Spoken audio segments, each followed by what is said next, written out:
શ્રી ગણેશાય નમઃ. હેલો મિત્રો, સ્વાગત છે તમારું એક નવા વિડીયોમાં. આજે આપણે ગણેશજી અને ખીરની એક કહાની વિશે વાત કરીશું. એકવાર ગણેશજીએ પૃથ્વીના લોકોની પરીક્ષા કરવાનું વિચાર્યું. તેણે પોતાનું સ્વરૂપ બદલી નાખ્યું અને પૃથ્વી પર પ્રવાસ કરવાનું શરૂ કર્યું. તેણે બાળકનું રૂપ ધારણ કર્યું. તે એક હાથમાં ચમચી દૂધ અને બીજા હાથમાં એક ચપટી ચોખા લઈને શેરીઓમાં ફરવા લાગ્યા અને બૂમો પાડતા હતા, કોઈ મારા માટે ખીર બનાવે, કોઈ મારા માટે ખીર બનાવે. એના પર કોઈનું ધ્યાન ન હતું, બલકે લોકો તેના પર હસી રહ્યા હતા. તે સતત બૂમો પાડી રહ્યો હતો. એક ગામથી બીજા ગામમાં ચક્કર લગાવતો હતો, પણ કોઈ ખીર બનાવવા તૈયાર નહોતું. સવારથી સાંજ સુધી ગણેશજી સતત ભ્રમણ કરતા રહ્યા. એક વૃદ્ધ મહિલા હતી. તે સાંજે તેની ઝૂંપડીની બહાર બેઠી હતી. જ્યારે ગણેશજી બૂમો પાડતા ત્યાંથી નીકળ્યા કે કોઈ મારી ખીર બનાવો, કોઈ મારી ખીર બનાવો. વૃદ્ધ સ્ત્રી ખૂબ જ કોમળ હૃદયની હતી. તેણે કહ્યું, દીકરા, હું તારી ખીર બનાવીશ. ગણેશજીએ કહ્યું, માં, તમારા ઘરેથી દૂધ અને ચોખા એકઠા કરવા માટે વાસણો લાવો. જ્યારે વૃદ્ધ મહિલા વાટકો લઈને ઝૂંપડીમાંથી બહાર આવી ત્યારે ગણેશજીએ કહ્યું, તમારા ઘરનું સૌથી મોટું પાત્ર લાવો. વૃદ્ધ સ્ત્રી થોડી ચીડાઈ ગઈ, પણ તેને થયું, ચાલો બાળકનું માન રાખી લઉં. તે અંદર ગઈ અને તેના ઘરનું સૌથી મોટું વાસણ લઈને બહાર આવી. જ્યારે ગણેશજીએ ચમચામાંથી દૂધ વાસણમાં રેડવાનું શરૂ કર્યું ત્યારે વૃદ્ધ મહિલાના આશ્ચર્યનો કોઈ સીમા ના રહી. જ્યારે તેણે જોયું કે આખું પાત્ર દૂધથી ભરાઈ ગયું, એક પછી એક તે વાસણો ઝૂંપડીમાંથી બહાર લાવી અને ગણેશજી દૂધથી ભરતા રહ્યા. આ રીતે ઘરના તમામ વાસણો દૂધથી ભરાઈ ગયા. ભગવાન ગણેશે એ વૃદ્ધ સ્ત્રીને કહ્યું, હું સ્નાન કરીને આવું ત્યાં સુધી તું ખીર બનાવજે, હું પાછો આવીને જમીશ. વૃદ્ધ મહિલાએ પૂછ્યું, હું આટલી બધી ખીરનું શું કરીશ? એના પર ગણેશજીએ કહ્યું, આખા ગામને મિજબાની આપો. વૃદ્ધ મહિલાએ ખૂબ પ્રેમથી અને દિલથી ખીર તૈયાર કરી. ખીરની ભીની, મીઠી સુગંધ ચારેય દિશામાં ફેલાઈ ગઈ.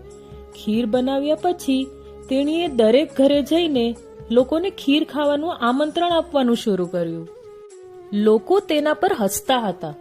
વૃદ્ધ મહિલાના ઘરમાં ખાવા માટે કંઈ નથી અને તે આખા ગામને ખીર ખાવા માટે આમંત્રણ આપી રહી છે. લોકોમાં ઉત્સુકતા વધી અને ખીરની સુગંધથી આકર્ષાયા. આખું ગામ વૃદ્ધ મહિલાના ઘરે ભેગું થયું. જ્યારે વૃદ્ધ મહિલાની પુત્રવધૂને મિજબાની વિશે જાણ થઈ ત્યારે તે સૌથી પહેલા ત્યાં પહોંચી. ખીરથી ભરેલા ઘડા જોયા તો મોંમાં પાણી આવી ગયું. તેને ખૂબ ભૂખ લાગી હતી. તેણીએ બાઉલમાં ખીર કાઢી અને દરવાજાની પાછળ બેસીને ખાવાની તૈયારી કરવા લાગી. દરમિયાન એક છાંટો પડ્યો અને ગણપતિજીને ભોગ ચડી ગયો અને તેઓ ખુશ થઈ ગયા. હવે આખા ગામને મિજબાની આપ્યા પછી જ્યારે વૃદ્ધ સ્ત્રી તેના ઘરે પાછી આવી ત્યારે તેણે જોયું, છોકરો પાછો ફર્યો છે. વૃદ્ધ મહિલાએ કહ્યું, દીકરા, ખીર તૈયાર છે, તેનો આનંદ લો. ગણપતિજીએ કહ્યું, માં, અર્પણ થઈ ચૂક્યું છે, મારું પેટ સંપૂર્ણ ભરાઈ ગયું છે, હું સંતુષ્ટ છું. હવે તમે ખાઓ, તમારા પરિવાર અને ગ્રામજનોને ખવડાવો. વૃદ્ધ મહિલાએ કહ્યું, આ તો ઘણું છે, બધાનું પેટ ભરાઈ જાય પછી પણ આ બચી જશે, બાકીની ખીરનું હું શું કરીશ? આના પર ગણેશજીએ કહ્યું કે બાકીની ખીરને રાત્રે તમારા ઘરના 4 ખૂણામાં રાખો.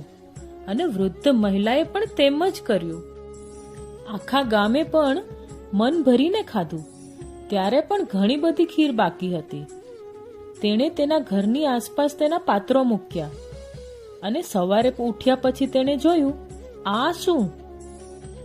ખીરને બદલે વાસણો હીરા, રત્નો અને મોતીથી ભરેલા છે. તે ખૂબ જ ખુશ થઈ. તેની બધી ગરીબી દૂર થઈ અને તે આરામથી જીવવા લાગી. તેણે ભગવાન ગણેશનું ભવ્ય મંદિર બનાવ્યું અને એક મોટું તળાવ ખોદ્યું આ રીતે તેમનું નામ દૂર દૂર સુધી પ્રખ્યાત થયું. તે જગ્યાએ વાર્ષિક મેળા ભરાવા લાગ્યા. લોકો ભગવાન ગણેશના આશીર્વાદ મેળવવા, પૂજા કરવા અને માન્યતા કરવા તે સ્થળે આવવા લાગ્યા. ગણેશજી દરેકની મનોકામના પૂર્ણ કરવા લાગ્યા. આ રીતે ગણેશજી વૃદ્ધ મહિલાને ફળ્યા. તમે જેવા વૃદ્ધ મહિલાને ફળ્યા તેવા સૌને ફળજો.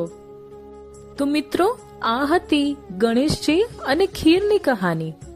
તમને જો મારી ચેનલના વિડીયો પસંદ આવતા હોય તો જરૂરથી લાઈક કરજો અને આવા અવનવા વિડીયો જોવા માટે મારી ચેનલને સબસ્ક્રાઇબ કરજો અને ઓલ બટન પર પ્રેસ કરજો, જેથી કરીને મારી દરેક નવા વિડીયોની નોટિફિકેશન તમને મળતી રહે. ફરી મળીશું એક નવા વિડીયો સાથે. જય શ્રી કૃષ્ણ મિત્રો.